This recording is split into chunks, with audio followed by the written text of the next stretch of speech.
नमस्कार विद्यार्थियों,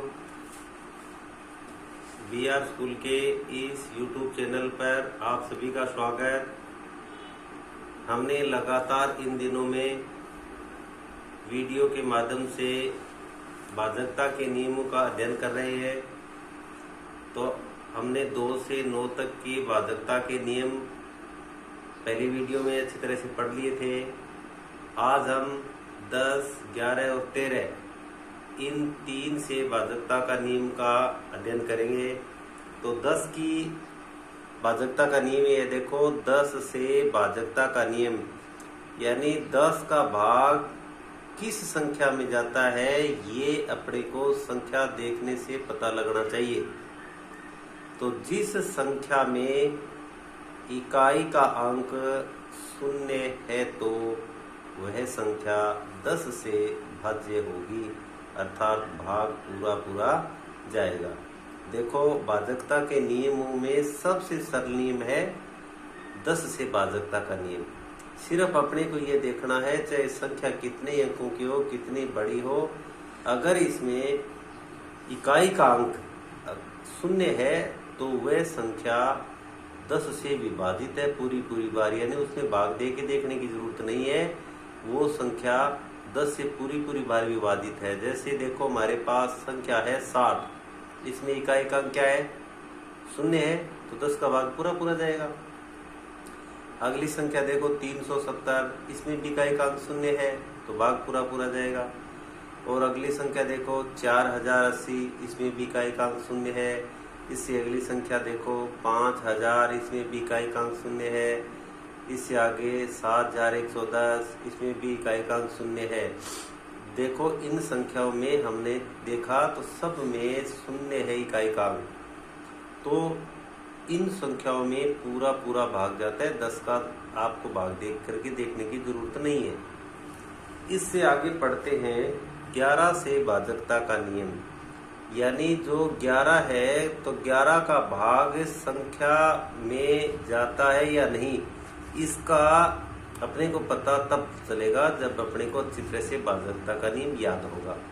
तो चलो पढ़ो इसको। जिस संख्या के सम स्थानों के अंकों और विषम स्थानों के अंकों का अंतर, यानी अंकों को घटाने के बाद 0 या 11 से विभाजित है यानी भाज्य है, तो वह संख्या विभाजित होगी। क्या पढ़ा, दोबारा देखो। जिस संख्या के यानी कोई भी संख्या हो, उसमें सम स्थानों के अंकों का योग और विषम स्थानों के अंकों का योग कर ले और दोनों के योग में और घटा दे, बाकी कर ले। अगर उसमें या तो कुछ नहीं बचेगा, 0 बचेगा, या फिर 11 बचेगा, तो वो संख्या 11 से पूरी बार विभाजित होती है। जैसे अपन एक संख्या पढ़ते हैं, लिखा हुआ है 95,744, तो अपना नियम क्या कहता है कि सम स्थानों के अंकों का योग कर लो और विषम स्थानों के अंकों का। तो पहला इकाई का अंक क्या है, विषम स्थानों के अंकों का योग, यानी विषम अंक कौन से होते हैं, 1, 3, 5 ये होते हैं। तो इनके स्थानों पर जो अंक है वो विषम स्थानों के अंक है। जैसे विषम स्थानों का अंक पहले स्थान पर क्या है हमारे पास 4, तीसरे स्थान पर क्या है 7, 5वें स्थान पर क्या है 9। तो ये तीनों अंक हैं जो 1 नंबर पर है, जो 3 नंबर पर है, जो 5 नंबर पर है। ये विषम स्थानों के अंक है, इनका योग कर लो। देखो 9, 7 और 4 कितने हो गए, 20 हो गए ना। ये विषम स्थानों का योग हो गया। अब अपने को करना है सम स्थानों का योग।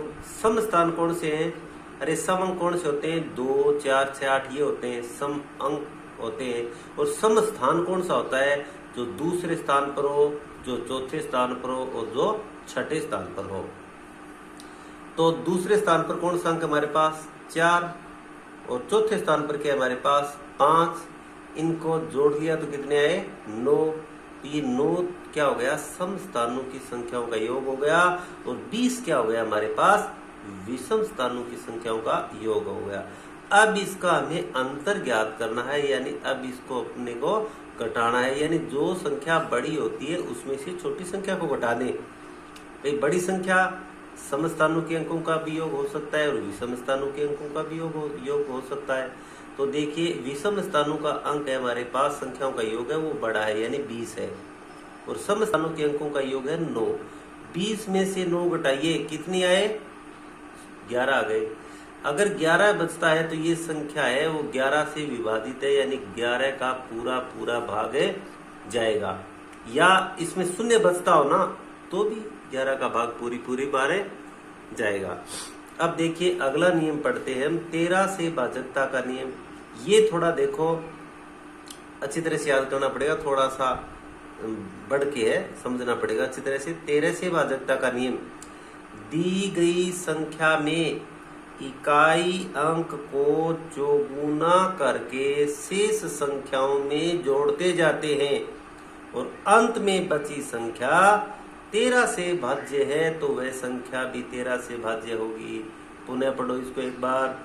देखिए 13 का नियम यह कहता है कि जो भी हमारे पास संख्या है उस संख्या में इकाई का जो अंक है उसको चौगुना करो, यानी उसको 4 से गुणा करते जाओ और पीछे की संख्या में जोड़ते जाओ, और अंत में जो संख्या बचती है वो 13 से विभाजित यानी 13 के पहाड़े में आने वाली कोई भी संख्या होगी तो वो संख्या 13 से विभाजित होगी। जैसे संख्या लेते हैं हमारे पास एक संख्या है 11,648, इसमें इकाई का अंक क्या है? 8। अब 8 को चौगुना करो यानी 8 को 4 से गुणा करो, 8 को 4 से गुणा किया तो कितने है? 32 है। और 8 से पहले संख्या क्या बचती है हमारे पास? 1164। अब 1164 में 32 को जोड़ेंगे तो 1096 आ गया। अब आगे की प्रक्रिया चलते जाए। अब की बार क्या करना है? इकाई का अंक हमारे पास 6 आ गया, तो 6 को 4 से गुणा कीजिए, कितने है? 24। और इस 24 को जोड़ना क्या है? 6 से जो पहले की संख्या बच जाती है, जैसे हमारे पास 119 बचा, 119 में 24 को जोड़ दिया, कितने है? 143। अब हमें क्या करना है कि 143 में इकाई का अंक क्या है? 3 आया, तो 3 को 4 से गुणा कर दो, कितने है? 12 आ गए। 12 को और 3 से पहले संख्या क्या बचती है? 14। 14 को 12 में जोड़िए तो कितने आएंगे? 26। अब देखिए 26 में इकाई का अंक क्या आ गया हमारे पास? 6 आ गया।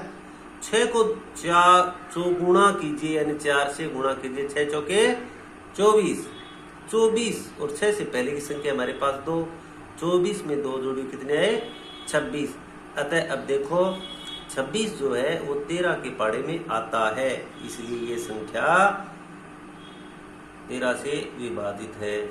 तो बच्चों हमने वीडियो के माध्यम से 2 से लेकर के 13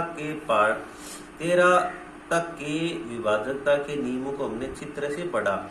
आप इनको अच्छी तरह से याद कर ले और आगे के वीडियो के इंतजार तक। जय हिंद, जय भारत।